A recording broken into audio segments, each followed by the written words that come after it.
হাতিয়ায় তেলের দাম না বাড়লেও অবৈধ সিন্ডিকেটের কারণে কিছুটা কৃত্রিম সংকট দেখা দিয়েছে বলে অভিযোগ উঠেছে। তেল না পেয়ে প্রায় ২০ দিন ধরে বন্ধ রাখা হয়েছে শতাধিক স্পিডবোট। এছাড়া নোয়াখালীর হাতিয়ায় অভিযান চালিয়ে প্রায় ৩ লাখ টাকা মূল্যের ৩,০০০ লিটার অবৈধ জ্বালানি তেল জব্দ করেছে কোস্টগার্ড। এদিকে নরসিংদীতে প্রায় বন্ধ মোটরবাইক বেচাকেনা ও গ্যারেজের কাজ। এতে ক্ষতিগ্রস্ত হচ্ছেন ব্যবসায়ী ও শ্রমজীবী মানুষ। অন্যদিকে নওগাঁ, নেত্রকোনা, কুড়িগ্রাম ও ঈশ্বরদীতে তেল পেতে মধ্যরাত থেকে পাম্পগুলোতে ভিড় করছেন শত শত চালক। ঘণ্টার পর ঘণ্টা লাইনে দাঁড়িয়ে থেকেও মিলছে না কাঙ্ক্ষিত জ্বালানি।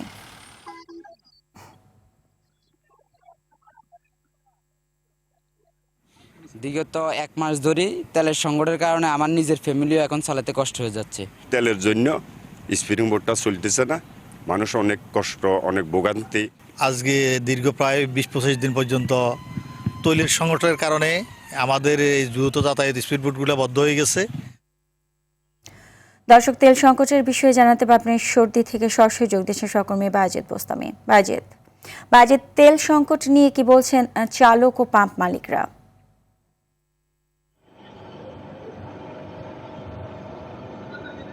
সুজানা, জ্বালানি তেলের যে সংকট চলছে এটি দীর্ঘদিন ধরে চলছে, কোনোভাবেই যেন এই সংকট আসলে কাটছে না। আমরা সকাল থেকে দেখছি যে ঈশ্বরদীর কয়েকটি পাম্পে তেল সরবরাহ করা হচ্ছিল, যেটি দেখলাম যে একেবারে ভোর থেকে এইসব পাম্পের সামনে যানবাহন চালকরা, মোটরসাইকেল আরোহীরা ভিড় করেছেন। তো সকাল থেকে তেল বিক্রি করা শুরু হয়েছিল।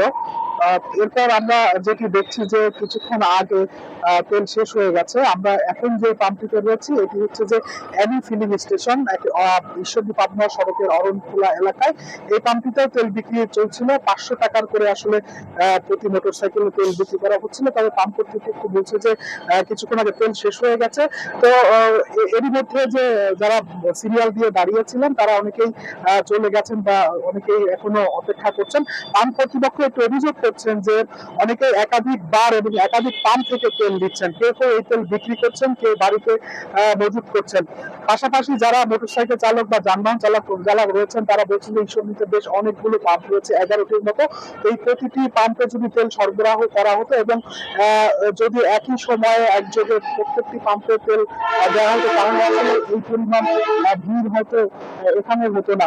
তো পাম্প কর্তৃপক্ষ বারবারই যেটি বলছে যে তারা যে পরিমাণ তেল নিয়ে আসছেন এই তেল আসলে কয়েক ঘন্টার মধ্যেই শেষ হয়ে যাচ্ছে। আমরাও কিন্তু সে চিত্র দেখছি এবং আমরা জি, ধন্যবাদ আপনাকে।